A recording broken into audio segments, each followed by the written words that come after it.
വളരെ ഗൗരവമുള്ള കാര്യമാണ്. എന്നാൽ വളരെ ശ്രദ്ധയോടുകൂടെ കേൾക്കണം. പെട്ടെന്ന് ഞാൻ ചുരുക്കം വാചകങ്ങളിൽ പറഞ്ഞ് അവസാനിപ്പിക്കാൻ കർത്താവ് ശരണപ്പെട്ടു. അതിനാധാരമായിട്ട് മർക്കോസിന്റെ സുവിശേഷം 13-ാം അധ്യായം 33-ാമത്തെ വാക്യം നമുക്ക് ആർക്കെങ്കിലും എടുത്ത് ഉറക്കെ വായിച്ചെന്നെ സഹായിക്കാം. മർക്കോസ് 13:33. മർക്കോസ് 13:33. ആരെങ്കിലും എടുത്തോ? ആ കാലം എപ്പോഴെന്ന് നിങ്ങൾ അറിയായികൊണ്ട് സൂക്ഷിച്ചുകൊള്ളുവീൻ, ഉണർന്നും പ്രാർത്ഥിച്ചും കൊണ്ടിരിപ്പീൻ. മതി. ആ കാലം എപ്പോഴെന്നറിയായിക കൊണ്ട് നിങ്ങൾ ഉണർന്നും സൂക്ഷിച്ചും പ്രാർത്ഥിച്ചും കൊണ്ടിരിപ്പീൻ. മർക്കോസിന്റെ സുവിശേഷം അത് 33-ാമത്തെ വാക്യം പറയുമ്പോൾ ചോദിക്കുകയാണ്, നമ്മൾ പറയുകയാണ് ഏത് കാലം, ഏത് കാലത്തെ കുറിച്ചായി പറയുന്നത്? ആ കാലം എന്ന് പറയുമ്പോൾ ഏത് കാലമാണ്? ഇപ്പൊ മർക്കോസിന്റെ സുവിശേഷം 13-ാം അധ്യായത്തിന്റെ 1 തൊട്ടുള്ള വാക്യങ്ങൾ വേഗത്തിലൊന്ന് വായിച്ചാട്ട്. എന്നാൽ നിങ്ങളെ തന്നെ സൂക്ഷിച്ചുകൊള്ളുവീൻ. 1 തൊട്ടുള്ള 13-ന്റെ 1 തൊട്ട്.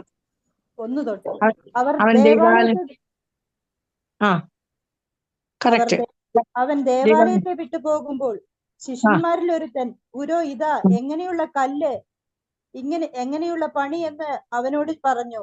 യേശു അവനോട്, നീ ഈ വലിയ പണി കാണുന്നുവോ? ഇടിക്കാതെ കല്ലിന്മേൽ കല്ലിവിടെ ശേഷിക്കില്ല എന്ന് പറഞ്ഞു. പിന്നെ അവൻ ഒലിവുമലയിൽ ദേവാലയത്തിന് നേരെ ഇരിക്കുമ്പോൾ പത്രോസും യാക്കോബും യോഹന്നാനും അന്ത്രയോസും സ്വകാര്യമായി അവനോട്, അത് എപ്പോൾ സംഭവിക്കും? അതിന് എല്ലാം നിവൃത്തി വരുന്ന കാലത്തിന്റെ ലക്ഷണം എന്തേ എന്ന് ഞങ്ങളോട് പറഞ്ഞാലും എന്ന് ചോദിച്ചു. ഒരു കാര്യം ശ്രദ്ധിച്ചേ, ഒറ്റ സെക്കൻഡ്. നമ്മൾ നിർത്തി 1-2 കാര്യം പറഞ്ഞു മുന്നോട്ട് പോവാ. ഒന്നാമത്തെ കാര്യം, അവർ ദൈവാലയത്തിന്റെ ഭംഗി കണ്ടുകൊണ്ടാണ് കർത്താവിനോട് പറയുന്നത്, നോക്കിക്കേ ഗുരു ഇതാ എങ്ങനെയുള്ള കല്ല്, എങ്ങനെയുള്ള പണി എന്ന് അവനോട് പറഞ്ഞു. അപ്പൊ അടുത്തത് കർത്താവ് പറയാണ്, യേശു അവനോട്, നീ ഈ വലിയ പണി കാണുന്നുവോ? ഇടിക്കാതെ കല്ലിന്മേൽ കല്ല് ഇവിടെ ശേഷിക്കയില്ലെന്ന് പറയും. നമ്മളെപ്പോഴും ഒരു കാര്യം, ഞാനൊരു നെഗറ്റീവായിട്ടല്ല പറയുന്നത്, എപ്പോഴും നമ്മൾ ഒരു കാര്യത്തെക്കുറിച്ച് അങ്ങോട്ട് പ്രശംസിക്കുമ്പം അതിന്റെ നാളത്തെ അവസ്ഥ എന്താണെന്ന് നമുക്കറിയത്തില്ല. ഇന്ന് ഞാൻ ഒരു ദേവദാസനുമായിട്ട് സംസാരിക്കുമ്പോൾ 15-ാം തീയതി ഒരു കാര്യം ചെയ്യണമെന്ന് പറഞ്ഞ് അദ്ദേഹത്തെ മറ്റൊരാൾ നിർബന്ധിക്കുന്നു എന്ന് പറഞ്ഞാൽ ഞാൻ പറഞ്ഞു, നമുക്കറിയത്തില്ലല്ലോ 15-ാം തീയതിക്ക് മുമ്പേ കർത്താവ് വരുമോന്ന്. അറിയോ? നമുക്കൊന്നും അറിയത്തില്ല. ഈവൻ ദ നെക്സ്റ്റ് മൊമെന്റ് നമുക്കറിയത്തില്ല. എന്റെ മൂത്ത മകൻ 2019 കോളനിലല്ല, ഈ ജംഗ്ഷനിലെ ക്യാൻസർ ആയിട്ട് കിടക്കുമ്പോൾ ഞാൻ അവന്റെ കൂടെ നിന്ന് അവന് വേണ്ടി പ്രാർത്ഥിക്കുകയും ശുശ്രൂഷിക്കുകയും ചെയ്യുമ്പോൾ ഓൾറെഡി എന്റെ ശരീരത്തിൽ ക്യാൻസറിന്റെ ലക്ഷണങ്ങളുണ്ട്, ഞാൻ അറിയുന്നില്ല. അവന്റെ ഈ 2020 ഫെബ്രുവരി 8-ാം തീയതി അവൻ വേർപെട്ട ശേഷമാണ് എനിക്ക് ബ്ലീഡിങ് തുടങ്ങുന്നതും. അത് പൈൽസ് ആണെന്ന് പറഞ്ഞ് വെച്ചുകൊണ്ടിരിക്കുന്നു. അതും കഴിഞ്ഞ് 2 വർഷം കഴിയുമ്പോഴാണ് ഇത് കോളനകത്തെ ട്യൂമറാണ്, ലങ്സിൽ ട്യൂമർ ഉണ്ട് എന്നൊക്കെ നമ്മൾ അറിയുന്നത്. There are things that we don't know. നമ്മളെല്ലാം പറയുമ്പോൾ നമ്മൾ പറയുന്ന ഒരു പദമുണ്ട്, ഇന്ന് രാത്രി അതിനൊരു മാറ്റം വരണം. അതിനോ എനിക്കറിയാം, നമുക്കൊരു കുന്തം അറിയത്തില്ല. നമ്മളെല്ലാം അറിയാമെന്ന് ഭാവിക്കുമ്പോൾ നമുക്കൊന്നും അറിയത്തില്ല. അപ്പൊ ദൈവസന്നിധി നമ്മൾ അതുകൊണ്ടാണ് ദൈവമേ ദൈവമേ ദൈവമേ എന്ന് പറഞ്ഞിട്ട് കർത്താവ്, അതുകൊണ്ടാണ് കർത്താവ് പ്രാർത്ഥിക്കാൻ പഠിക്കുമ്പോൾ തന്നെ പഠിപ്പിച്ചു, നിന്റെ ഇഷ്ടം സ്വർഗത്തിലെ പോലെ ഭൂമിയിലാകണേ. ഞങ്ങൾക്ക് അറിയത്തില്ല ഏതാ നല്ലതെന്ന്. Thy will be done on earth as it is in heaven. സ്വർഗത്തിൽ ഞങ്ങളെ കുറിച്ച് ഒരു ഇഷ്ടം നിനക്കുണ്ടല്ലോ, അത് ഭൂമിയിലാകണേ കർത്താവേ. വേറൊന്നും പറയാൻ നമുക്കറിയത്തില്ല. നമ്മുടെ മെഡിസിന് പോകുന്നതല്ല, എഞ്ചിനീയറിങ്ങിന് പോകുന്നതല്ല, സഹോദരിമാർ പ്രാർത്ഥിച്ച പ്രാർത്ഥനയെല്ലാം ഞാൻ കേട്ടുകൊണ്ടിരിക്കുക. ഇന്നത്തെ തലമുറയുടെ പോക്ക് എവിടോട്ടാ? ഇന്ന് കുടുംബജീവിതങ്ങൾ എവിടെ പോയി അവസാനിക്കുന്നു? ഒരു ഭാര്യയെ മാന്യമല്ലാതെ ഒരാൾ ഉപയോഗിക്കുമ്പോൾ ഭർത്താവ് അതിന് കൂട്ടുനിൽക്കുന്ന ഒരു കാലഘട്ടം എന്ന് പറഞ്ഞാൽ എന്താ ഇത്? വാട്ട്സ് ഹാപ്പനിങ് ഈ തലമുറയില്? അപ്പൊ നമ്മള് ഇതൊന്നും അറിയുന്നില്ല. അപ്പൊ ഇവര് രഹസ്യമായിട്ട് കർത്താവിനോട് ചോദിച്ചു. ഇവിടെ വന്നു കഴിഞ്ഞ് ഒലിമലയിൽ ഇരിക്കുമ്പം അവര് സ്വകാര്യമായി അവനോട് ചോദിച്ചു, അതെപ്പോൾ സംഭവിക്കും, അതിനെല്ലാം നിവർത്തി വരുന്ന കാലത്തിന്റെ ലക്ഷണം എന്താന്ന് ഞങ്ങളോടൊന്ന് പറഞ്ഞ. അപ്പോഴാണ് കർത്താവ് പറഞ്ഞിങ്ങോട്ട് തുടങ്ങുന്ന 5-ാം അധ്യായം. അതൊക്കെ ഓടിച്ച് പറയാം. ആരും നിങ്ങളെ തെറ്റിച്ച് കളയാതിരിക്കാൻ സൂക്ഷിച്ചുകൊള്ളി, ഞാനാകുന്നു പറഞ്ഞുകൊണ്ട് അനേകർ എന്റെ പേരെടുത്ത് വരും. എന്നാൽ നിങ്ങൾ യുദ്ധങ്ങളെയും യുദ്ധശ്രുതികളെയും കുറിച്ച് കേൾക്കുമ്പോൾ ഭ്രമിച്ചു പോകരുത്. അത് സംഭവിക്കേണ്ടതിന് തന്നെ, എന്നാൽ അത് അവസാനമല്ല. ജാതി ജാതിയോട്, രാജ്യം രാജ്യത്തോട് എതിർക്കും. അവിടെ ഭൂകമ്പവും ക്ഷാമവും ഉണ്ടാകും. ഇത് ഈറ്റുനോവിന്റെ ആരംഭം മാത്രം എന്ന് പറഞ്ഞിട്ട് നിങ്ങളെ തന്നെ സൂക്ഷിച്ചുകൊള്ളുവീൻ. അവർ നിങ്ങളെ ന്യായാധിപസംഘങ്ങളിൽ ഏൽപ്പിക്കുകയും പള്ളികളിൽ വെച്ച് കല്ലുകയും എന്റെ നിമിത്തം നാടിവാഴികൾക്കും രാജാക്കന്മാർക്കും മുമ്പാകെ അവർക്ക് സാക്ഷ്യത്തിനായി നിർത്തുകയും ചെയ്യും. എന്നാൽ സുവിശേഷം മുമ്പേ സകല ജാതികളോടും പ്രസംഗിക്കേണ്ടതാകുന്നു. അവർ നിങ്ങളെ കൊണ്ടുപോയി ഏൽപ്പിക്കുമ്പോൾ എന്ത് പറയേണ്ടതെന്ന് മുൻകൂട്ടി വിചാരപ്പെടരുത്. ആ നാഴിയിൽ നിങ്ങൾക്ക് ലഭിക്കുന്നത് തന്നെ പറവീൻ. പറയുന്നത് നിങ്ങളല്ല, പരിശുദ്ധാത്മാവത്രേ. സഹോദരൻ സഹോദരനെ, അപ്പൻ മകനെയും മരണത്തിന് ഏൽപ്പിക്കും. നടന്നുകൊണ്ടിരിക്കുന്ന കാര്യങ്ങളല്ലേ. അമ്മയപ്പൻ ഏൽപ്പിക്കും. മക്കളും അമ്മയപ്പന്മാരുടെ നേരെ എഴുന്നേറ്റ് അവരെ കൊല്ലിക്കും. എന്താ പുതിയ കാര്യമെല്ലാം സംഭവിക്കുന്നുണ്ടോ? എന്റെ നാമനിമിത്തം എല്ലാവരും നിങ്ങളെ പകയ്ക്കും. എന്നാൽ അവസാനത്തോളം സഹിച്ചിരിക്കുന്നവൻ രക്ഷിക്കപ്പെടും. എന്നാൽ ശൂന്യമാക്കുന്ന നിൽക്കരുതാത്ത സ്ഥലത്ത് നിൽക്കുമ്പോൾ കാണുമ്പോൾ വായിക്കുന്നവൻ ചിന്തിച്ചു കൊള്ളട്ടെ. അന്ന് യഹൂദ്യ ദേശത്തേക്കുള്ളവർ മലമുകളിലേക്ക് ഓടിപ്പോകട്ടെ. വീട്ടിന്മേലിരിക്കുന്നവൻ അകത്തേക്ക് ഇറങ്ങിപ്പോകുക. വീട്ടിൽ നിന്ന് വല്ല എടുപ്പാൻ കടക്കുകയരുത്. വയലിലിരിക്കുന്നവൻ വസ്ത്രം എടുപ്പാൻ മടങ്ങിപ്പോകരുത്. ആ കാലത്തെ ഗർഭിണികൾക്കും മുല ഒടിപ്പിക്കുന്നവർക്കും അയ്യോ കഷ്ടം. എന്നാൽ അത് ശീതകാലത്ത് സംഭവിക്കാതിരിക്കാൻ പ്രാർത്ഥിപ്പിൻ. ഇതെല്ലാം പറഞ്ഞു കഴിഞ്ഞിട്ടാണ് 33-ാമത്തെ വാക്യത്തിൽ പറയുന്നത്, ആ കാലം എപ്പോഴെന്ന് നിങ്ങൾ അറിയായിക കൊണ്ട് സൂക്ഷിച്ചുകൊള്ളുവേ. Nobody news. ആരെന്ത് പറഞ്ഞെന്ന് പറഞ്ഞാലും അമേരിക്കൻ പ്രസിഡന്റ് ട്രംപ് ആയിക്കോട്ടെ, ഇന്ത്യൻ പ്രസിഡന്റ് മോദി ആയിക്കോട്ടെ, ലോകത്തിലെ ഏറ്റവും വലിയ ആരെയാട്ടെ, അല്ലെങ്കിൽ എന്താ പറയുന്ന ഈ പിന്നെ സ്പേസ് ഇതിലേക്ക് അയക്കുന്നവരായിക്കോട്ടെ, എന്തെല്ലാം പുതിയ കണ്ടുപിടുത്തങ്ങൾ അവരോട് ചോദിച്ചു കഴിഞ്ഞാൽ അത് എപ്പോഴാ നമുക്കറിയത്തില്ല, എൻഡ് ടൈം. പക്ഷെ ഒരു കാര്യം നിങ്ങൾ ചെയ്യണം, യു മസ്റ്റ് ബി അലേർട്ട്.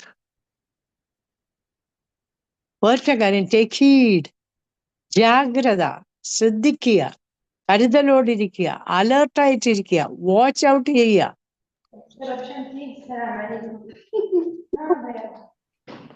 നിങ്ങളുടെ സൂം ഒന്ന് മ്യൂട്ട് ചെയ്ത് വെച്ചേ. സൂം മ്യൂട്ട് ചെയ്ത് വെച്ചേ. വൈ? എന്തുകൊണ്ടാ? 2 കൊരിന്ത്യർ 2:11 ഒരു വാക്യം പറയുന്നുണ്ട്, സാത്താൻ നമ്മെ തോൽപ്പിക്കരുതേ, അവന്റെ തന്ത്രങ്ങളെ നാം അറിയാത്തവരല്ലല്ലോ. അപ്പൊ ശത്രുവിന്റെ ലക്ഷ്യം എന്താന്ന് ചോദിച്ചാൽ നമ്മളെ തോൽപ്പിക്കുക. ദൈവത്തിന്റെ ഇഷ്ടം എന്ന് പറഞ്ഞാൽ നമ്മളെ ഉയർത്തുക. പത്രോസിന്റെ ലേഖനത്തിൽ പറയുന്ന, തക്ക സമയത്ത് അവൻ നിങ്ങളെ ഉയർത്തേണ്ടതിന് അവന്റെ ബലമുള്ള കൈക്കീഴിൽ താണിരിപ്പീൻ. ദൈവം നമ്മളെ ഉയർത്താൻ നോക്കുമ്പോൾ ശത്രു നമ്മളെ തോൽപ്പിക്കാനും നമ്മുടെ ജീവിതത്തെ താഴ്ത്താനും തകർക്കാനും അവൻ നോക്കുന്നത്. അപ്പോ അതുകൊണ്ടാണ് നമ്മുടെ പ്രതിയോഗിയായ പിശാച് അലറുന്ന സിംഹം പോലെ ചുറ്റി ആരെ വിഴുങ്ങേണ്ടെന്നറിയാതെ എന്ന് പറഞ്ഞു. നമുക്കിപ്പോ ഒരു പ്രതിയോഗിയുണ്ട്. നമ്മളെ ഉയർത്തുന്ന ഒരു ദൈവമുണ്ട്, തകർക്കുന്ന ഒരു ശത്രുവുണ്ട്. അപ്പൊ അലക്ഷ്യമായ ക്രിസ്തീയ ജീവിതത്തിന് വിരാമം കുറിച്ചുകൊണ്ട് വളരെ അലേർട്ടായിട്ട് ജാഗ്രതയോടുകൂടെയാണ് എൻഡ് ടൈമിൽ നമ്മൾ ജീവിക്കേണ്ടത്. വളരെ ശ്രദ്ധയോട്. അലക്ഷ്യമായിട്ട് നമുക്ക് ജീവിക്കാൻ അനുവാദമില്ല. ഞായറാഴ്ച പോയി കീബോർഡ് വായിച്ചു കഴിയുമ്പോൾ, അല്ലെങ്കിൽ പിന്നെ പാട്ട് പാടുമ്പോൾ അന്നേരം നമ്മൾ ആരാധിച്ചു, അന്നേരം നമുക്ക് ആത്മാവ് വന്നു. 3-ാമത്തെ പാട്ടിന്റെ 3-ാമത്തെ ശീലം പാടുമ്പോൾ നമ്മളും ആത്മാവിലായി. അത് കഴിഞ്ഞു, നമ്മൾ പോകുന്നു. പിന്നെന്തി? നിങ്ങൾ റോമാലേഖനം 8:14 എടുത്ത് വായിച്ച്, ദൈവാത്മാവ് നടത്തുന്നവർ ദൈവത്തിന്റെ മക്കളാ. A child of God is led by the spirit of God. ദൈവത്തിന്റെ ആത്മാവാണ് നമ്മളെ നടത്തുന്നേ. ആ ദൈവത്തിന്റെ ആത്മാവ് നടത്തുന്നവരെന്ന് പറഞ്ഞാൽ ഇറ്റ് ഈസ് 24/7, 24 മണിക്കൂറോ. അല്ലാതെ ആലയത്തിരിക്കുന്ന 2 മണിക്കൂറോ ഒരു മീറ്റിംഗ് നടത്തുന്ന 4 മണിക്കൂറോ അല്ല. 24 മണിക്കൂർ ഊണിലും ഉറക്കത്തിലും നമ്മളെ ഗൈഡ് ചെയ്ത് കൊണ്ടുപോകുന്ന ദൈവത്തിന്റെ ആത്മാ. നിങ്ങൾക്കറിയാലോ, ഈ കീമോ എല്ലാം എടുക്കുന്നതിന് ഒരുപാട് സൈഡ് ഇഫക്റ്റ്. എന്റെ 2 കാലും നമ്പ, കാലിന്റെ 2 പത്തി നമ്പെന്ന് പറഞ്ഞാൽ അതിന് ചലനമേ ഇല്ല, അതിന് സെൻസേഷൻ ഇല്ല. പക്ഷെ ഞാൻ രാവിലെ എഴുന്നേറ്റ് എന്റെ ബെഡിൽ ഇരുന്നാൽ ഞാൻ ആദ്യമേ പ്രാർത്ഥിക്കുന്ന, പരിശുദ്ധാത്മാവെ എന്റെ കരം പിടിക്കണം. എൻ്റെ കരം പിടിച്ച് എന്നെ നടത്തണം, എനിക്ക് തന്നെ പറ്റില്ല. പക്ഷെ തറയിൽ കാല് മുട്ടുന്നത് എനിക്ക് അറിയാൻ പറ്റുന്നില്ല. മനസ്സിലായില്ലേ? അപ്പൊ അത് നമ്മൾ അത് മനസ്സിലാക്കി വേണം നമ്മൾ ജീവിക്കാൻ. അപ്പോ നമ്മുടെ ക്രിസ്തീയ ജീവിതത്തിന് അശ്രദ്ധമായ അലക്ഷ്യമായ ക്രിസ്തീയ ജീവിതത്തിന് വിരാമം കുറിച്ചുകൊണ്ട് നമ്മുടെ ജീവിതം, ക്രിസ്തീയ ജീവിതം വളരെ അലേർട്ടായിട്ടുള്ള ജാഗ്രതയോടുകൂടെ പോകണം. കുഞ്ഞുങ്ങളെ കുറിച്ച് നമ്മൾ പറഞ്ഞപ്പോൾ നമ്മുടെ കുഞ്ഞുങ്ങൾ എവിടെ പോകുന്നു? സ്കൂളിൽ പോകുന്നു. അവരുടെ കൂട്ടുകെട്ടാരുമായിട്ടാ? അവരെപ്പോഴാ വരുന്നത്? എന്തുകൊണ്ടാണ് ഇന്ന് വൈകി വന്നത്? കഴിഞ്ഞ ദിവസം പോലീസുകാർ ഇന്ന് ഫേസ്ബുക്കിൽ ഒരു സാധനം പറയാണ്, 4ാം ക്ലാസ്സിൽ പഠിക്കുന്ന ഒരു കൊച്ചിന്റെ സ്കൂൾ ബാഗ് പരിശോധിക്കുമ്പം 2000 രൂപ വിലയുള്ള ഇലക്ട്രിക് ലൈറ്റർ, സിഗരറ്റ് ലൈറ്റർ, 4ാം ക്ലാസ്സിൽ പഠിക്കുന്ന കൊച്ചിന്റെ. അത് കഴിഞ്ഞിട്ട് പറയാണ് 8ാം ക്ലാസ്സിൽ പഠിക്കുന്ന 14 വയസ്സുള്ള ഒരു കൊച്ച്, അവളുടെ ബാഗ് പഠിച്ചപ്പോ ഇപ്പോഴത്തെ എന്തോ MDA എന്തോ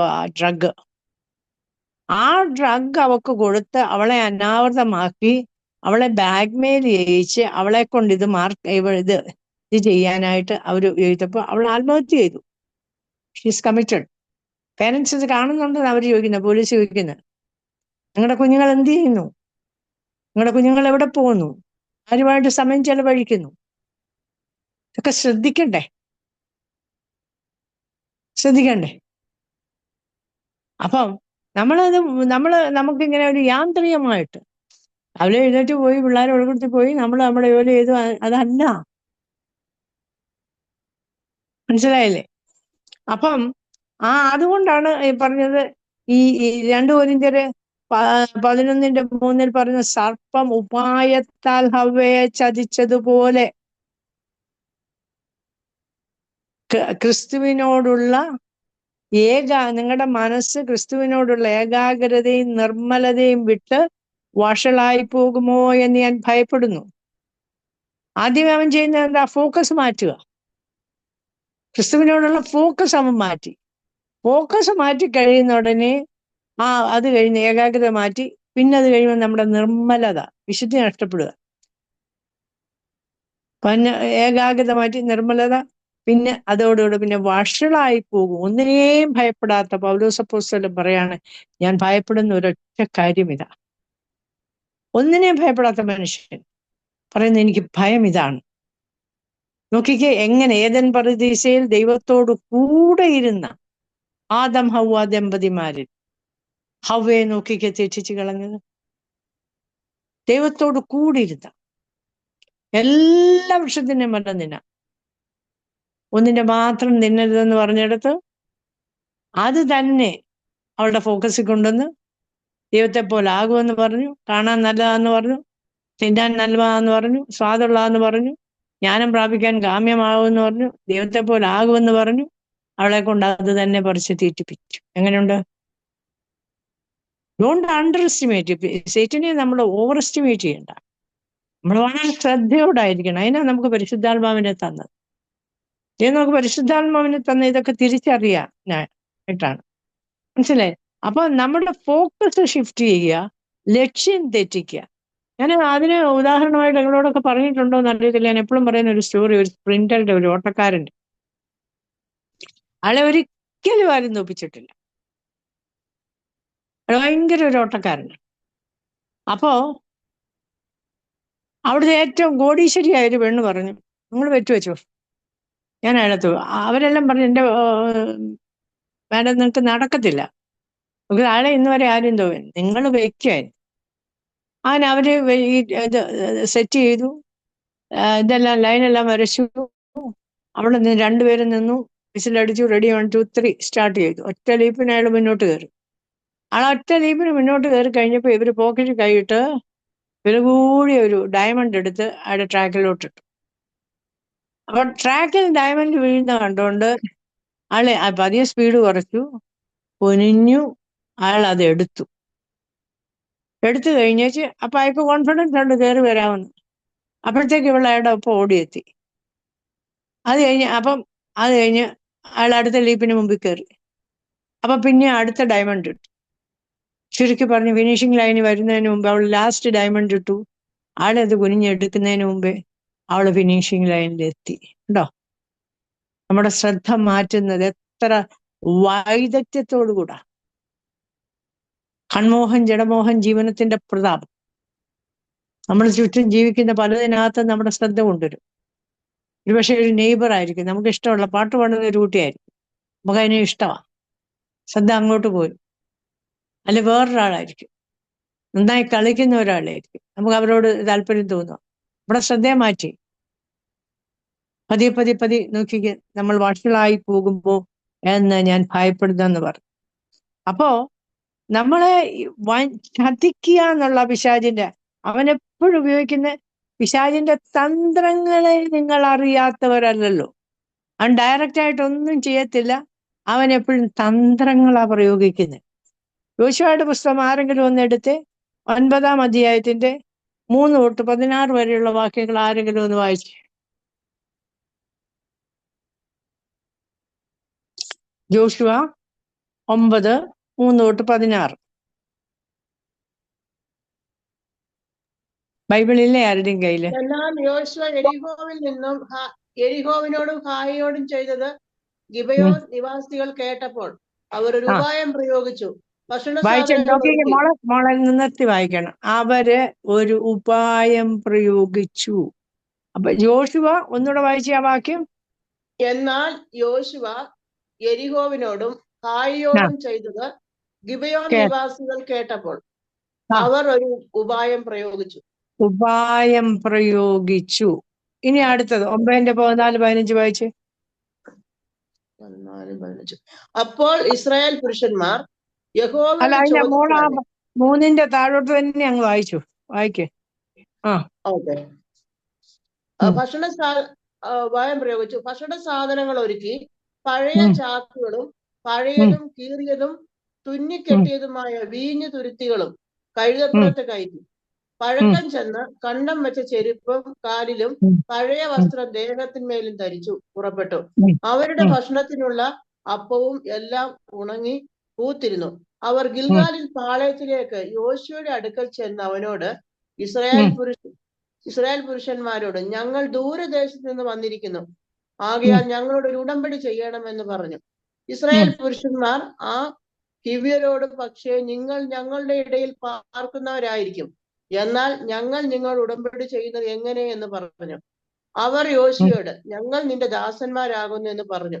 അപ്പോൾ യോശുവ അവരോട്, നിങ്ങൾ ആർ, എവിടെ നിന്ന് വരുന്നു എന്ന് ചോദിച്ചു. അവർ അവനോട് പറഞ്ഞത്, അടിയങ്ങൾ നിന്റെ ദൈവമായ യഹോവയുടെ നാമനിമിത്തം ഏറ്റവും ദൂരത്ത് നിന്ന് വന്നിരിക്കുന്നു.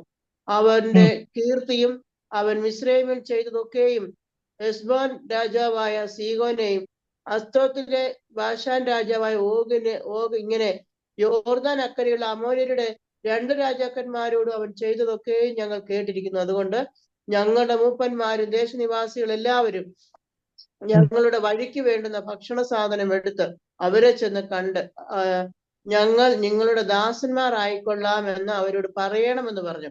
ആകയാൽ നിങ്ങൾ ഞങ്ങളോട് ഉടമ്പടി ചെയ്യണം. ഞങ്ങൾ നിങ്ങളുടെ അടുക്കൽ വരുവാൻ പുറപ്പെട്ട നാളിൽ ഭക്ഷണത്തിനായിട്ട് ഈ അപ്പം ചൂടോടെ ഞങ്ങളുടെ വീടുകളിൽ നിന്ന് എടുത്തതാകുന്നു. ഇപ്പോൾ ഇതാ അത് ഉണങ്ങി പൂത്തിരിക്കുന്നു. ഞങ്ങൾ വീഞ്ഞു നിറച്ചു കൊണ്ടുപോകുന്ന ഈ തുരുത്തികൾ പുത്തരായിരുന്നു, ഇപ്പോൾ ഇതാ അവ കീറിയിരിക്കുന്നു. ഞങ്ങളുടെ ഈ വസ്ത്രവും ചെരുപ്പും ദീർഘയാത്രയാൽ പഴക്കമായിരിക്കുന്നു. അപ്പോൾ ഇസ്രായേൽ പുരുഷന്മാർ യഹോവയോട് ചോദിക്കാതെ അവരുടെ ഭക്ഷണ സാധനം വാങ്ങി ആസ്വദിച്ചു. യോശുവ അവരോട് സഖ്യതയും അവരെ ജീവനോടെ രക്ഷിക്കാമെന്ന് വാക്യം ഒന്നുകൂടെ ശ്രദ്ധിച്ച് വായിക്കണം. ഇസ്രായേൽ പുരുഷന്മാർ യഹോവയോട് ചോദിക്കാതെ അവരുടെ ഭക്ഷണം വാങ്ങി ആസ്വദിച്ചു, അവരോട് ഉടമ്പടിയും ചെയ്തു. കണ്ടോ? ഉപായം പ്രയോഗിച്ച് അവരെ കൊണ്ട് അത് ചെയ്യിച്ചത് കണ്ടോ? ഉപായം പ്രയോഗിച്ച് അവര് പൂത്തതെല്ലാം കൊണ്ടുവന്ന് വെച്ച് പറഞ്ഞു, ഞങ്ങൾ നേരത്തെ ഇത്രയും ദൂരെ നിന്ന് വരികയാണ്, ഇതെല്ലാം പൂത്തു, ഞങ്ങളുടെ ഇത് കണ്ടോ, പിന്നെ വീഞ്ഞിരുന്ന തുരുത്തിയെല്ലാം ഇങ്ങനെ പഴയതായി, ഞങ്ങളുടെ ചെരുപ്പൊക്കെ കീറി എന്നെല്ലാം പറഞ്ഞിട്ട് അവര് പ്രിറ്റൻഡ്, ഒരു deception, a spirit of deception, വഞ്ചനയുടെ സ്പിരിറ്റ് ഉണ്ട്, അതാ അത് ചെയ്തത്. അതുകൊണ്ടാണ് 2 കൊരിന്ത്യർ 11:14-15 പറഞ്ഞ സാത്താൻ താനും വെളിച്ചദൂതന്റെ വേഷം ധരിക്കുന്നു, അവന്റെ ശുശ്രൂഷക്കാർ നീതിയുടെ ശുശ്രൂഷക്കാരുടെ വേഷം ധരിക്കുന്നു. കണ്ടോ? നമ്മുടെ അടുത്ത് വരുമ്പം, നമ്മുടെ വീട്ടിൽ വരുന്നുണ്ടെ വെള്ളപ്പാൻറ്റും കറുത്ത പാൻറ്റും വെള്ള ഷർട്ടും ഇട്ട് സ്തോത്രം പറഞ്ഞ് ഒരാൾ വരത്തുള്ളൂ. മോഹൻലാലും മമ്മൂട്ടി ഒന്നും നമ്മുടെ വീട്ടിൽ വരത്തില്ല. നമ്മുടെ വരുന്നോണ്ട് ദൂതും പറഞ്ഞ് വെളിപ്പാടും പറഞ്ഞ് ആലോചനയും പറഞ്ഞ് ഹല്ലേലൂയയും പറഞ്ഞ് വരുമ്പോൾ നമ്മൾ അവരെ സ്വീകരിക്കും. ഈ അന്ത്യകാലത്ത് ഞാൻ ഈ ഗ്രൂപ്പിലുള്ളവരോട് വളരെ പ്രത്യേകമായിട്ട് പറയുന്നത്, വേറൊന്നുമില്ലെങ്കിലും നമുക്ക് വിവേചനത്തിന്റെ വരം വേണം. വ്യക്തികളെ കണ്ട വിവേചിക്കാൻ, അവരുടെ സ്പിരിറ്റ് എന്താണെന്ന് തിരിച്ചറിയാൻ നമുക്ക് വേണം. മനസ്സിലായി? അതിന് വിവേചനത്തിന്റെ ആത്മാവ് വരുന്നു. അത് സാത്താൻ താനും വെളിച്ചദൂതന്റെ വേഷം ധരിക്കുന്നു, അവന്റെ ശുശ്രൂഷക്കാർ നീതിയുടെ ശുശ്രൂഷക്കാരുടെ വേഷം ധരിക്കുന്നു. അതുകൊണ്ടാണ് 2 കൊരിന്ത്യർ 11:13 പറയുന്ന കള്ള അപ്പോസ്തലന്മാർ, കപടവേഷക്കാർ, ക്രിസ്തുവിന്റെ അപ്പോസ്തലന്മാരുടെ വേഷം ധരിക്കുന്നത്. അതുകൊണ്ടാണ് 1 യോഹന്നാൻ 4:1 പറയുന്നത് കള്ളപ്രവാചകന്മാർ, ആത്മാക്കൾ ദൈവത്തിൽ നിന്നുള്ളവയോ എന്ന് ശോധന ചെയ്യുവീൻ. നോക്കിക്കേ, നമുക്കറിയാം ലക്ഷണം പറയുന്ന സ്ത്രീ പൗലോസിനെ കണ്ടപ്പോ പറഞ്ഞത് കറക്റ്റ് ദൂതല്ലേ? യഹോവയുടെ ദാസന്മാർ കറക്റ്റ് ദൂതല്ലേ പറഞ്ഞു? പക്ഷെ ഏത് ആത്മാവിലാ പറഞ്ഞേ? ഒരു ദിവസം അവളെ നോക്കി മുഷിഞ്ഞു, അവളെ ഭൂതം വിട്ടുപോയി. അപ്പോ കള്ള അപ്പോസ്തലന്മാർ, കപടവേഷക്കാർ, ക്രിസ്തുവിന്റെ അപ്പോസ്തലന്മാരുടെ വേഷം ധരിക്കുന്ന കള്ളപ്രവാചകന്മാർ, ആത്മാക്കൾ ദൈവത്തിൽ നിന്നുള്ളവയോ എന്ന് ശോധന ചെയ്യുവീൻ. അതുകൊണ്ടാണ് 2 Thessalonians 2:2-3 വാക്യങ്ങൾ പറഞ്ഞത്, സുബോധം വിട്ട് വേഗത്തിൽ ഇളകുകയും ഞെട്ടിപ്പോവുകയും അരുത്. ആരും ഏത് വിധേനയും നിങ്ങളെ ചതിക്കരുത്. ടൈമിൽ വരുന്നതാണ് ചതി. ഈ ദിവസങ്ങളിൽ പത്രങ്ങളിലും മറ്റും വരുന്ന വാർത്തകൾ കേട്ടാ നടുങ്ങിപ്പോ. എന്നാലോചിച്ച് നോക്കാം. അപ്പൊ നമ്മൾ അതുകൊണ്ടാണ് പറയുന്നത്, നമ്മൾ എന്താ പറയുന്നത്, ടൈമിൽ വരുമ്പോ നമ്മൾ സൂക്ഷിച്ചു അലേർട്ടായിരിക്കണം, ഉണർന്നും പ്രാർത്ഥിച്ചും കൊണ്ടിരിപ്പീൻ. അതുകൊണ്ടാണ് പത്രോസ് നോക്കിക്കുക, നമ്മളൊരു ഇത് പറഞ്ഞ് യേശു കർത്താവിനോട് പറയുവാനെ, ശിമോനെ നീ ഭാഗ്യവാൻ, ആ ജഡരക്തങ്ങളല്ല നിനക്കത് വെളിപ്പെടുത്തിയത്, സ്വർഗസ്നായ പിതാവാണ്, നീ ഭൂമിയിൽ കെട്ടിയാൽ സ്വർഗത്തിൽ കെട്ടി, ഇതെല്ലാം പറഞ്ഞ് കർത്താവിന്റെ മരണത്തെക്കുറിച്ച് പറഞ്ഞാണ് പത്രോസ് അടുത്ത് ചെന്നിട്ട് പറയാണ്, ഗുരു നിനക്കത് ഭവിക്കരുതേ. ഉടനെ പത്രോസ് പറഞ്ഞു, പത്രോസിനോട് കർത്താവ് പറഞ്ഞത്, ശിമോനെ എന്നല്ല വിളിച്ച്, സേറ്റൻ ഗോ ബിഹൈൻഡ് മീ, എന്റെ പുറകെ പോകും, നീ എനിക്ക് ഇടർച്ചയാകും, നീ ദൈവത്തിൻ്റെതല്ല മനുഷ്യരുടേതത്രേ. എപ്പോഴും നമ്മുടെ റൂട്ട് തെറ്റിക്കലാണ് ഇവന്റെ ജോലി. അമാർട്ടിയ എന്ന് പറയുന്നതാണ് ലക്ഷ്യം തെറ്റിക്കും. മനസ്സിലാവുന്നുണ്ടോ? നമ്മൾ വീട് മേടിക്കുന്നതോ കാറ് വാങ്ങിക്കുന്നതോ നമ്മൾ മണിമാളിക പണിയുന്നതോ വിദേശത്ത് പോകുന്ന ഒന്നും ഇവന് വിഷയമല്ല. ദൈവം നമുക്ക് നിശ്ചയിച്ചിരിക്കുന്ന ഒരു ഇതാണ്. ഒരിക്കൽ ഈ വയ്യാതിരിക്കുന്ന സമയത്ത് കർത്താവ് എന്നോട് ഒരു കാര്യം ചോദിച്ചു. കർത്താവിനോട് ചോദിച്ചു, പറവജാതികൾ ഉണ്ടാകട്ടെ എന്ന് ഞാൻ പറഞ്ഞു. പറവജാതികൾ ഉണ്ടായി. ഞാൻ കുഞ്ഞിക്കിളി വേണം, ലവ് ബേർഡ്സ് വേണം, മൈന വേണം, തത്ത വേണം, കുയില് വേണം, മയിൽ വേണം, ഒന്നും ഞാൻ പറഞ്ഞില്ല. പിന്നെ എങ്ങനെ ഉണ്ടായി എന്ന് ചോദിച്ചു. ഞാൻ പറഞ്ഞപ്പോ എനിക്ക് അറിയത്തില്ലല്ലോ. അപ്പൊ പറഞ്ഞൊരു കാര്യമാണ്, എന്റെ സങ്കല്പത്തിൽ ഉണ്ടായിരുന്നതാ പുറത്തു വന്നു. എന്നെയും നിങ്ങൾ ഓരോരുത്തരെയും വിളിക്കുമ്പോൾ ദൈവത്തിന്റെ സങ്കല്പത്തിൽ ഒരു അനാക്കണ്ടത്തിലുണ്ട്. ദൈവത്തിന്റെ സങ്കല്പത്തിൽ, ആ ദൈവത്തിന്റെ സങ്കല്പത്തിലുള്ള അനാക്കണ്ടത്തിലാ പുറത്തു വരേണ്ടത്. മേരിക്ക് ഒരു ഇത് ചെയ്തു, സറക്ക് ഒരു ഇത് ചെയ്തു, മറ്റൊരിത് ചെയ്തു, നമുക്ക് ഒത്തിരി കാര്യം പറയാൻ കാണും. അതൊന്നും തമ്പുരാന്റെ വിഷയമല്ല, നമ്മുടെ എന്തിനാ. അതുകൊണ്ട് സഹോദരന്മാരെ, നിങ്ങളുടെ വിളിയും തെരഞ്ഞെടുപ്പും അധികം ഉറപ്പാക്കുകയും. എന്തിനാ നമ്മളെ വിളിച്ചത് അത് നമ്മൾ കണ്ടുപിടിക്കണം, എന്തേലും ചെയ്യാനായിട്ട്.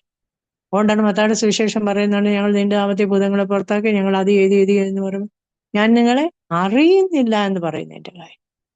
അപ്പൊ ഈ ദിവസങ്ങളിൽ വളരെ ശ്രദ്ധയോടുകൂടെ നീക്കണം. മനസ്സിലാകും. സാധാരണ എന്നെ വിട്ടുപോ, നീ എനിക്ക് ഇടർച്ചയാവുന്നു, ദൈവത്തിന്റെ അല്ല മനുഷ്യരുടെ അത്തെ ചിന്തിക്കുന്നത്. ലൂക്കോസിന്റെ സുവിശേഷം 20-20 എടുക്കുന്നുണ്ട്. നാടുവാഴിയുടെ അധീനതയിലും അധികാരത്തിലും ഏൽപ്പിക്കാൻ തക്കവണ്ണം അവനെ വാക്കിൽ പിടിക്കേണ്ടതിന് തക്കം നോക്കി നീതിമാന്മാർ എന്ന് നടിക്കുന്ന ഒറ്റുകാരെ അയച്ചു. എന്നിട്ടാണ് അവര് ഇത് കൊണ്ട് കോയിൻ കാണിച്ചിട്ട് പറയുന്നത്, ഇത് ആർക്ക് കൊടുക്കണം, ഇത് കർത്താവിനെ നോക്കി ചുവന്ന് കൈസർക്കുള്ളത് കൈസർക്കും ദൈവത്തിനുണ്ട്. അപ്പൊ വാക്കിൽ പിടിക്കേണ്ടതിന് നീതിമാന്മാരെന്ന് നടിക്കുന്ന ഒറ്റുകാരെ. ലൂക്കോസ് 20-20 ഞാൻ പറയുന്നു. കണ്ടോ? 20-23 പറഞ്ഞു, യേശു അവരുടെ ഉപായം ഗ്രഹിച്ചിട്ട് അവനെ വാക്കിൽ പിടിക്കാൻ കഴിയാതെ. കേട്ടോ? അപ്പൊ നമ്മളെ ട്രാപ്പ് ചെയ്യാനാണ് വരുന്നതെങ്കിൽ, ഈ നാളുകളിലൊക്കെ ഫോണിൽ കൂടെ ഒക്കെ സംസാരിക്കുന്ന വളരെ ശ്രദ്ധിക്കണം. റെക്കോർഡ് ചെയ്യും, നമ്മൾ അറിയുന്നില്ല, അങ്ങേ തിരക്ക് ഒന്ന് റെക്കോർഡ് ചെയ്യും. അത് പിന്നെ വേറൊരാൾക്ക് ഇട്ട് കൊടുക്കും. പിന്നെ സോഷ്യൽ മീഡിയയിൽ കൂടെ കിടന്ന കറക്കമായിരിക്കും. ബി വെരി അലേർട്ട്, വളരെ ശ്രദ്ധയോടെ. ഫോണിൽ കൂടെ ആവശ്യമില്ലാത്ത സംസാരങ്ങൾ വേണ്ടാന്നേ. മറ്റുള്ളവരെ വിമർശിക്കേണ്ട ആവശ്യം നമുക്കില്ല. അവനവൻ ശരീരത്തിൽ ഇരിക്കുമ്പോൾ ചെയ്യുന്നത് നല്ലതായാലും തീയതായാലും അത് തക്കവണ്ണം പ്രാപിക്കേണ്ടതിന് പ്രാപിക്കും. അത് കർത്താവ് അതിൻ്റെ കയ്യിൽ അതുണ്ട്, നമുക്ക് തരാനുള്ള. അപ്പൊ പിന്നെ മറ്റവരെ അവരെ ഇവരെ ഒന്നും വേറൊരാൾ വിശുദ്ധനായതുകൊണ്ട് നമ്മൾ നല്ലതാകത്തില്ല, വേറൊരാൾ മോശമായതുകൊണ്ട് നമ്മൾ നല്ലതാകത്തില്ല. ഇതൊന്നും നമ്മുടെ വിഷയമായി. വിധിക്കപ്പെടാതിരിക്കാൻ വിധിക്കരുത്. മനസ്സിലാവുന്നുണ്ട്? അടുത്ത പറയണം, ഉണർന്നിരിപ്പീൻ. അപ്പൊ ഉണർന്നിരിപ്പീൻ, 8-9 വരെ, നിർമ്മതരായിരിപ്പീൻ, ഉണർന്നിരിപ്പീൻ. എന്താണ് ഈ സ്പിരിച്വൽ സ്ലംബർ എന്ന് പറയുന്നത്? കണ്ണ് തുറന്നായിരിക്കും ഇരിക്കുന്നത്, പക്ഷെ ആത്മീയമായിട്ട് നമ്മൾ ഒരു സ്പിരിച്വൽ സ്ലംബറിൽ, ഉറക്കത്തിന് ആത്മീയമായിട്ട് നമ്മൾ ഉണരണം. ഉണർന്നിരിപ്പീൻ. ശിംശോനെ നോക്കിക്കുക, ദൈവം തെരഞ്ഞെടുത്ത ശിംശോൻ ദലീലയുടെ മടിയിൽ തല വെച്ചുറങ്ങി, അല്ലേ? ശിംശോന്റെ ശക്തിയുടെ രഹസ്യം അറിയാനാ അങ്ങനെയല്ലേ പിടിക്കപ്പെട്ടു പോയത്.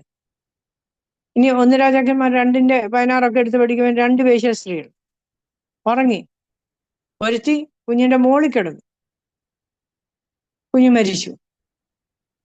മറ്റവളെ വന്ന് മരിച്ചതിനെ എടുത്തോണ്ട് പോയിട്ട് അവിടെ മനുഷ്യനെ കൊണ്ട് കിടത്തി വെച്ച് ജീവനുള്ളതിനെ അവൾ എടുത്തോണ്ട് പോയി. 2 പേരും ഉറങ്ങിയതാ. മനസ്സിലാക്കിയ? പിന്നെ മത്തായി 13:25 വായിച്ച് വേഗത്തിൽ ആരെങ്കിലും എടുത്ത് വായിച്ച്.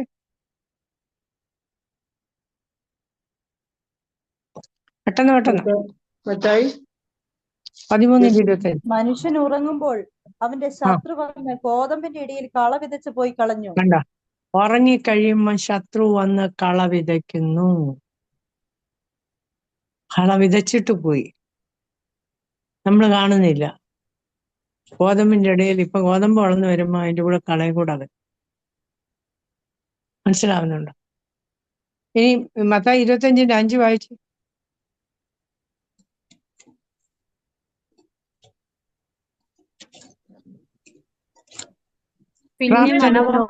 താമസിക്കുമ്പോൾ എല്ലാവരും മയക്കം പിടിച്ച് ഉറങ്ങി. അപ്പം നമ്മൾ ഉണർന്നിരിപ്പിൻ, ഇനി പ്രാർത്ഥനയോടിരിപ്പിൻ. യാക്കോബ് 5:13. ബുദ്ധിയില്ലാത്ത കന്യാകാരന്റെ 25:5 വായിച്ചവളൊരിക്കൽ കൂടെ. പിന്നെ മണവാളൻ താമസിക്കുമ്പോൾ എല്ലാവരും മയക്കം പിടിച്ചുറങ്ങി. അർദ്ധരാത്രിക്കോ മണവാളൻ വരുന്നു, അവനെ എതിരേൽപ്പാൻ പുറപ്പെടുവിന് നാർത്തുള്ളി ഉണ്ടായി. അപ്പോൾ കന്യകമാർ എല്ലാവരും എഴുന്നേറ്റു വിളക്ക് തെളിയിച്ചു. എന്നാൽ ബുദ്ധിയില്ലാത്തവർ ബുദ്ധിയുള്ളവരോട്, ഞങ്ങളുടെ വിളക്ക് കെട്ടുപോകുന്നത് കൊണ്ട് നിങ്ങളുടെ എണ്ണയിൽ കുറെ ഞങ്ങൾക്ക് തരുവീൻ എന്ന് പറഞ്ഞു. വിളക്കെടുത്തു, എണ്ണയെടുത്തില്ല. പിന്നെ നമ്മുടെ എല്ലാവരും ഇതുണ്ട്, ഈ കാര്യങ്ങൾ മാറ്റി വെക്കുന്നത്. അത് ശരിയായിട്ട് അത് നാളെ ചെയ്യാം, മറ്റന്നാൾ ചെയ്യാം. നമ്മുടെ ഒരു രീതി അത്. അതാത് കാര്യങ്ങൾ അതാത് സമയത്ത് ചെയ്യാൻ നമ്മൾ ശീലിച്ചിരിക്കണം. ബുദ്ധിയില്ലാത്ത കന്യാകാരൻ പറഞ്ഞ്, ഞങ്ങൾ പിന്നെ എടുത്തോളാം, വിളക്കുണ്ട്, എല്ലാം ഉണ്ട്, എണ്ണ എടുത്താൽ മതിയല്ലോ. പക്ഷെ പെട്ടെന്ന് മണവാളം വന്നപ്പോൾ അവർക്ക് എണ്ണയില്ല. അവർ മറ്റവരോട് ചോദിച്ചു പറഞ്ഞു, നിങ്ങൾക്ക് ഇല്ലായിരിക്കേണ്ടതിന് നിങ്ങൾ തിരികരുത്. അവരോടൊപ്പം മണവാളം ഒരു കഥ അടച്ചു. നീ പ്രാർത്ഥനയോടിരിപ്പിൻ. യാക്കോബ് 5:13 വായിച്ചു. നിങ്ങളിൽ കഷ്ടം അനുഭവിക്കുന്നവർ പ്രാർത്ഥിക്കട്ടെ, സുഖം അനുഭവിക്കുന്നവർ പാട്ട് പാടട്ടെ, നിങ്ങൾ കഷ്ടം അനുഭവിക്കുന്നവർ നിങ്ങളിൽ പ്രാർത്ഥിക്കണം. ഞാനൊക്കെ 24/7 യേശുപ്പാ യേശുപ്പാ യേശുപ്പാ യേശുപ്പാ യേശുപ്പാ. ഒരു കാര്യത്തിൽ ഏർപ്പെടാൻ എനിക്ക് ഇഷ്ടമില്ല. അന്ന് തീരെ വയ്യാഞ്ഞുകൊണ്ട് ആ സമയം കഴിഞ്ഞ് ഒരു 10 ദിവസം ഞാൻ ഭയങ്കര പനിയായിട്ട് കിടന്നുകൊണ്ട് അന്ന് ഈ മോളോട് ഞാൻ പറഞ്ഞു, മോളെ എനിക്ക് വയ്യ. പിന്നെ എനിക്ക് വിഷമം തോന്നി, ഞാൻ അവളോട് നോ പറഞ്ഞല്ലോ. പിന്നെ ഞാൻ അങ്ങോട്ട് വിളിച്ചിട്ട് പറഞ്ഞു, മോളെ ഞാൻ ഇച്ചിരി സമയം ഇരിക്കാം, എനിക്ക് അതുപോലെ വിഷമം, കാര്യം കർത്താവിന്റെ വേലയാണ് കണ്ടോ അന്ന്. പിന്നെ 5:16 വായിച്ച മോളെ. യാക്കോബ് 5:16. എന്നാൽ നിങ്ങൾക്ക് രോഗശാന്തി വരേണ്ടതിന് തമ്മിൽ പാപങ്ങളെ ഏറ്റുപറഞ്ഞ് ഒരുവന് വേണ്ടി ഒരുവൻ പ്രാർത്ഥിപ്പീൻ. നീതിമാന്റെ ശ്രദ്ധയോടുകൂടിയ പ്രാർത്ഥന പ്രാർത്ഥിക്കാൻ വേണ്ടി കർത്താവ് പറഞ്ഞു, നിങ്ങൾ അറയിൽ കടച്ച് വാതിലടച്ച് രഹസ്യത്തിൽ കാണുന്ന പിതാവിനോട് പ്രാർത്ഥിക്കണം. ചുമ്മാ കുറെ ജൽപ്പനം ചെയ്യുന്ന നല്ല കാര്യം. ശ്രദ്ധയോടുകൂടിയ പ്രാർത്ഥന ഫലിക്കുന്നു. നീതിമാന്റെ ശ്രദ്ധയോടുകൂടി. നീ എഫെസ്യർ 6:18 എടുത്ത മോളെ. 6:18. സകല പ്രാർത്ഥനയാലും യാചനയാലും ഏതു നേരത്തും ആത്മാവിൽ പ്രാർത്ഥിച്ചും അതിനാൽ ജാഗരിച്ചും കൊണ്ട് സകല വിശുദ്ധന്മാർക്കും എനിക്കും വേണ്ടി പ്രാർത്ഥനയിൽ പൂർണ്ണ സ്ഥിരത കാണിപ്പീൻ. പ്രാർത്ഥനയിൽ പൂർണ്ണ സ്ഥിരത. ഒരാഴ്ച പ്രാർത്ഥിച്ചു, പിന്നെ ഒരാഴ്ച വിട്ടു, 3 ദിവസം പ്രാർത്ഥിച്ചു, പിന്നെ അടുത്ത 2 ദിവസം പ്രാർത്ഥിച്ചെന്നല്ല, പ്രാർത്ഥനയിൽ സ്ഥിരത കാണിക്കുക. അത് നമ്മൾ വെളുപ്പിനെ 3 മണിക്ക് എഴുന്നേറ്റ് പ്രാർത്ഥിക്കുന്ന സ്വഭാവം ഉണ്ടെങ്കിൽ വളരെ ശ്രദ്ധയോടുകൂടി 3 മണിക്ക് എഴുന്നേറ്റ് നമ്മൾ പ്രാർത്ഥിക്കുക. 5 മണിക്ക് പ്രാർത്ഥിക്കുന്ന സ്വഭാവം ഉണ്ടെങ്കിൽ 5 മണിക്ക് എഴുന്നേറ്റ് പ്രാർത്ഥിക്കുക. പ്രാർത്ഥനയിൽ നമുക്ക് സ്ഥിരത വേണം.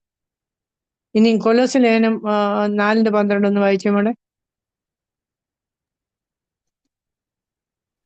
കൊലോസ്യർ ഒരുത്തനായി ക്രിസ്തുവേശുവിന്റെ ദാസനായ എപ്പഫ്രാസ് നിങ്ങളെ വന്ദനം ചെയ്യുന്നു. നിങ്ങൾ തികഞ്ഞവരും ദൈവഹിതം സംബന്ധിച്ചൊക്കെയും പൂർണ്ണ നിശ്ചയവും ഉള്ളവരായി നിൽക്കേണ്ടതിന് അവൻ തികഞ്ഞവരും ദൈവഹിതം സംബന്ധിച്ചൊക്കെയും പൂർണ്ണ നിശ്ചയവുമുള്ളവരായി നിൽക്കേണ്ടതിന്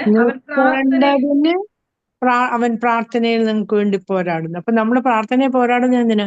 എനിക്ക് അത് തരണേ, ഇത് തരണേ, അപ്പുറത്തെ പറമ്പ് ഞങ്ങൾക്ക് വാങ്ങിക്കാൻ പറ്റണേ, ഇപ്പുറത്തെ കെട്ടിടം പോലെ പണിയണേ, ഞങ്ങൾക്കൊരു കാറ് തരണേ, വീട് തരണേ, ഇതൊന്നും അല്ല പറഞ്ഞ്. ഒന്നുകൂടെ വാക്യം വായിച്ചേ. ആ വാക്യം തന്നെ ഒന്നുകൂടെ വായിച്ചേ. പ്രാർത്ഥനയെ പോരാ നിങ്ങൾ തികഞ്ഞവരും. അടുത്ത വാക്ക്, നിങ്ങൾ തികഞ്ഞവരും ദൈവഹിതം സംബന്ധിച്ചൊക്കെയും പൂർണ്ണ നിശ്ചയമുള്ളവരാണ്. Are you in the perfect will of God? കഴിഞ്ഞ ദിവസം ഒരു പയ്യനോട് വന്ന എൻ്റെ വിവാഹകാര്യം പറഞ്ഞോണം, എനിക്ക് പെണ്ണിനെ വിവാഹം കഴിക്കണം, എനിക്ക് അതിനെയാ ഇഷ്ടം, ഞാൻ കല്യാണം കഴിഞ്ഞു. ഞാൻ ചോദിച്ചാ, നീ ദൈവത്തിന്റെ ഇഷ്ടം ചോദിച്ചോ? Seek the will of God. നമുക്കറിയേണ്ട, is it in the plan of God? അത് ദൈവത്തിന്റെ ഇഷ്ടമാണോ? നമുക്ക് ഇഷ്ടമാണോ എന്നുള്ള അല്ല, അതൊരു സെക്കൻഡറിയാ. ദൈവത്തിന് ഇഷ്ടമാണോ? ഞാനത് ചെയ്യുന്ന ദൈവത്തിന് ഇഷ്ടമാണ്. എന്നെ ഒരാൾ വിളിച്ചു USA പോകാം, ദൈവത്തിന്റെ ഇഷ്ടമാണോ? Is it the will of God? പോകുന്നതിന് എനിക്ക് വീസ കൊണ്ട് കുഴപ്പമൊന്നുമില്ല, പക്ഷെ അത് ദൈവത്തിന്റെ ഇഷ്ടമാണോ? ദൈവത്തിന്റെ ഇഷ്ടമല്ല, എനിക്ക് പോണ്ട. ദൈവഹിതം സംബന്ധിച്ച് നിശ്ചയമുള്ളവരായിരിക്കും. നമ്മളെക്കുറിച്ചുള്ള ദൈവത്തിന്റെ ഇഷ്ടം എന്താ, അത് നമ്മൾ അറിയണം. ഇനി യാക്കോബ് 5:17 വായിച്ചേ. ഏലിയാവ് നമുക്ക് സമസ്വഭാവമുള്ള മനുഷ്യൻ. ഏലിയാവ് നമുക്ക് സമസ്വഭാവമുള്ള മനുഷ്യനായിരുന്നു. മഴ പെയ്യാതിരിക്കേണ്ടതിന് അവൻ പ്രാർത്ഥനയിൽ അപേക്ഷിച്ചു. 3 സംവത്സരവും 6 മാസവും ദേശത്ത് മഴ പെയ്തില്ല. അവൻ വീണ്ടും പ്രാർത്ഥിച്ചപ്പോൾ ആകാശത്ത് നിന്ന് മഴ പെയ്തു, ഭൂമിയിൽ ധാന്യം വിളഞ്ഞു. ഒരു ദൂത് പറഞ്ഞു,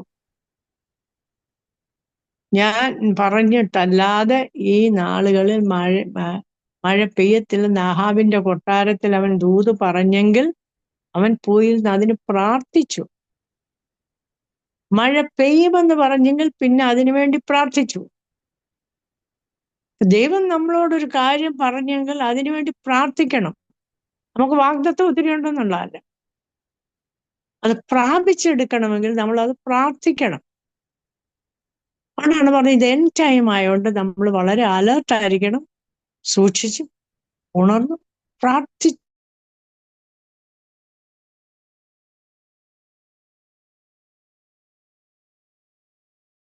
തൊട്ട് നമ്മുടെ ജീവിതത്തിൽ ഒരു ഡിസിപ്ലിൻഡ് അടയുന്ന ഓരോ കാര്യങ്ങൾ, is it in the plan of God, is in the will of God, കാര്യങ്ങൾ തിരിച്ചറിയണം. വിവേചനത്തിന്റെ ആത്മാവ് മസ്റ്റാ.